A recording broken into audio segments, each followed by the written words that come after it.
MIMचे प्रदेशाध्यक्ष तथा माजी खासदार इम्तियाज जलील आपल्यासोबत आहेत. पहिला प्रश्न, मला माहीत नाही तुम्ही राज ठाकरेंचं भाषण ऐकता की नाही, काल ऐकलत का?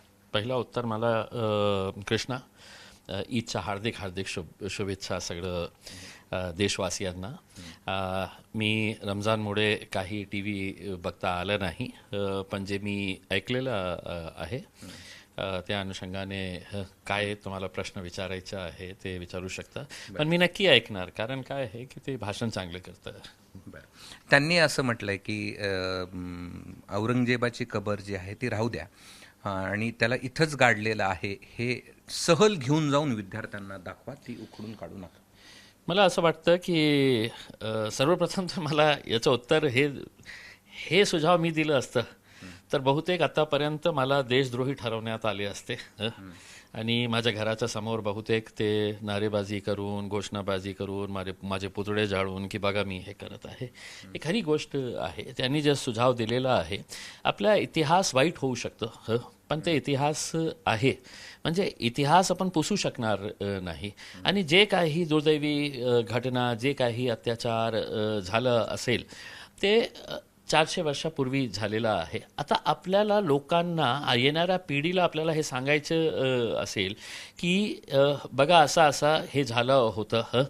आणि ज्या प्रकारे आजची कब्र आहे त्याचा संबंध जोडून की आपण कशा प्रकारे काय झालं होतं हे हिस्ट्रीसाठी हे खूप महत्त्वाचं आहे मला असं वाटतं. तर मला पर्सनली असं वाटतं की राजसाहेबांनी जो सुझाव दिलेला आहे ते लॉजिकल आहे आणि ते मान्य करावं.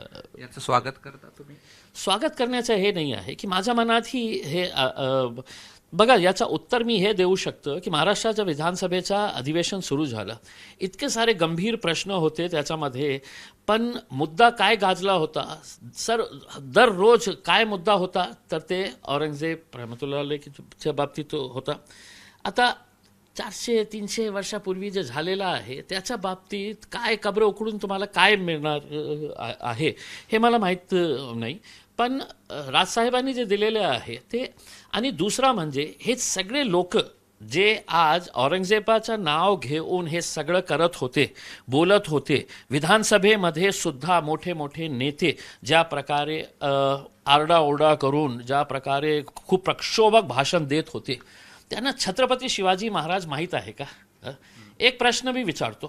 सुरुवात एकनाथ शिंदे साहेब, देवेंद्र फडणवीस साहेब आणि त्यांचे जितकेही मंत्री होते, ज्या हे दाखवण्याचा प्रयत्न करत होते की आम्ही, त्यांना छत्रपती शिवाजी महाराजच माहीत नाही आहे.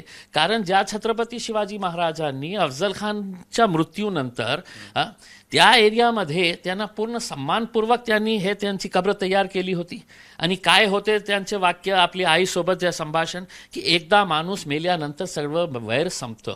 आता तुम्ही ते 300 वर्षापूर्वीचा हिशोब काढायला लागले आणि आजच्या मुसलमानांना तुम्ही प्रश्न विचारतो की हे झालं होतं म्हणून तुम्ही समर्थन करता का? अरे मला काय देणं घेणं, मुघलांशी आले होते ते जंग झाली होती आणि आता संपलं ना.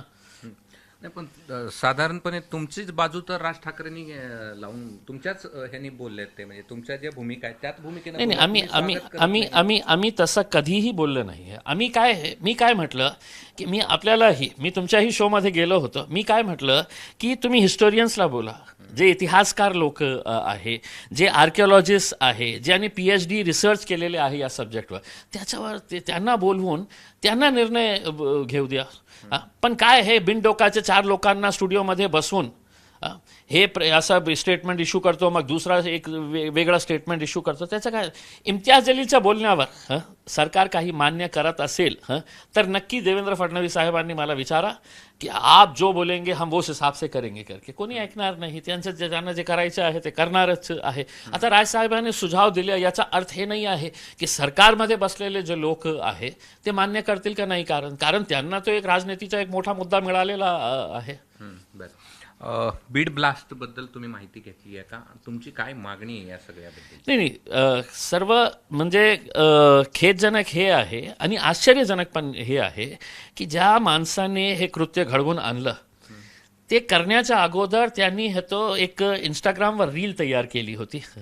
अशा प्रकारे ते सिगरेट ओढत होता आणि ते जिलेटिनचे स्टिक्स होते. मग एक चांगलं गाणं त्याच्या मागे बॅकग्राऊंडमध्ये लावला आणि त्याच्यानंतर त्यांनी हे कृत्य केले.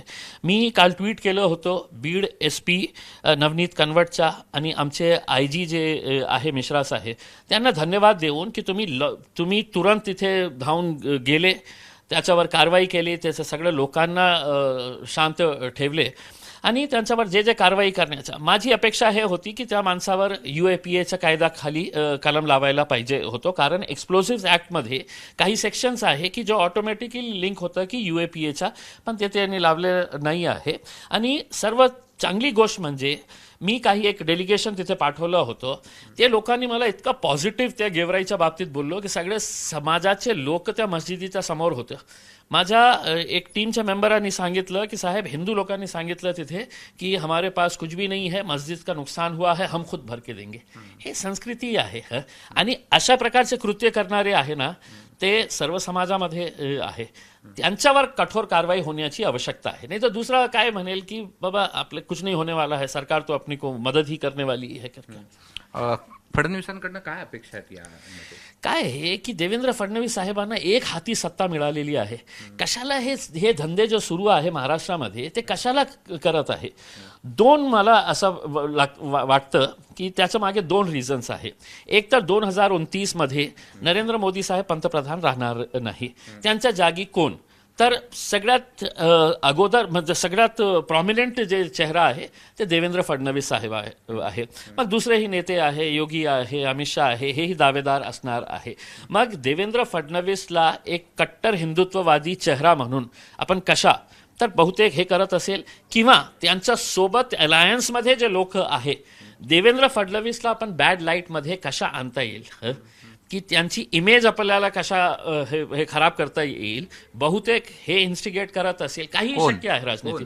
कोण म्हणजे त्यांच्यासोबत राहणारे ते अजित पवार करू शकतं, एकनाथ शिंदे साहेब करू शकतं, कारण दुसरेही पक्ष त्यांना थोडासा पाठीमागून बॅड इमेज करण्यासाठी हे 2 पॉसिबिलिटीज मला दिसतं. मी इतकं मोठं नाही आहे पण माझं स्वतःचं हे एक आहे की या 2 पॉसिबिलिटीपैकी एक पॉसिबिलिटी शक्य आहे. त्यामुळे हे सगळं महाराष्ट्रात सुरू आहे असं तुमचं म्हणणं? त्यामुळे हे सगळं सुरू आहे ना. आणि दुर्दैवाने काय आहे की हे सगळं करण्याची आवश्यकताच नाही आहे. हे धंदे नाही का तुम्हाला करायचेच असेल तर निवडणुकीच्या 6 महिन्या अगोदर तुम्ही हे सगळे धंदे सुरू करा. आता महाराष्ट्राच्या विकासाच्या बाबतीत बात करा, महिलांच्या बेरोजगारीचा मुद्दा, इंडस्ट्रीज कसा आणता येईल, या सगळ्या मुद्द्यावर बोलले तर मला असं वाटतं की थोडंसं ते चांगलं होईल. धन्यवाद. हे होते इम्तियाज जलील. आणि राज ठाकरे यांचा मुद्दा असेल किंवा बीडमधल्या मस्जिदीचं प्रकरण असेल त्यावरची त्यांची ही भूमिका होती. मात्र सगळ्यात महत्त्वाची भूमिका त्यांनी मांडली आहे की फडणवीस स्वतःला कट्टर हिंदुत्ववादी या ठिकाणी दाखवण्यासाठी हे सगळं महाराष्ट्रामध्ये करतायत किंवा त्यांच्याच सत्तेत असलेले एकनाथ शिंदे किंवा अजित पवार त्यांची बॅड इमेज करण्यासाठी हे महाराष्ट्र अशांत ठेवत आहेत असा त्यांचा आरोप आहे. कॅमेरामन बाळासाहेब पाचवणेसह मी कृष्णा केंडे, ABP माझा, छत्रपती संभाजीनगर. ABP माझा, उघडा डोळे बघा नीट.